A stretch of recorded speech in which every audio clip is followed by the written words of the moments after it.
Welkom by vandag se leersessie oor wat 'n besigheidsmodel moet dek, noodsaaklike boublok vir enige suksesvolle onderneming. 'n Besigheidsmodel beskryf hoe 'n maatskappy waarde skep, lewer en vasvang. Dit dien as die fondament van hoe die besigheid bedryf word en inkomste genereer. Om te verstaan wat 'n besigheidsmodel moet dek, help entrepreneurs om effektief te beplan, mededingend te bly en volhoubare groei te bereik. Kom ons verken die kernkomponente van 'n robuuste besigheidsmodel. Die waardevoorstel verduidelik wat die produk of diens uniek maak en waarom kliënte dit moet kies deur die spesifieke probleem wat die besigheid oplos en die waarde wat dit bied te definieer.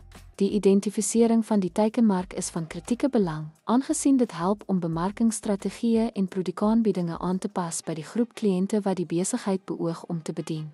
Begrip van inkomstestrome soos produkverkope, intekenheld, diensfooie of lisensiëring verseker finansiële volhoubaarheid deur te verduidelik hoe die besigheid inkomste verdien.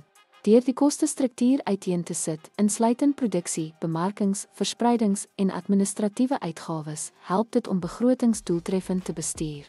Daarbenewens sleutelaktiwiteite en hulpbronne omvat die noodsaaklike take en hulpbronne wat nodig is om te bedryf en waarde te lewer, soos bedrywighede, voorsieningsketting, personeel, tegnologie en vennootskappe.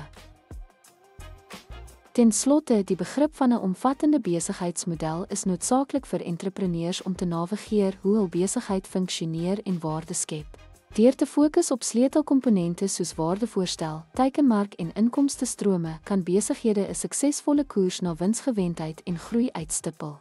Aan alle studente, gaan voort om hierdie konsepte te verken en pas dit toe in julle ondernemings soos julle vorentoe beweeg in julle entrepreneuriese reis. Sterkte!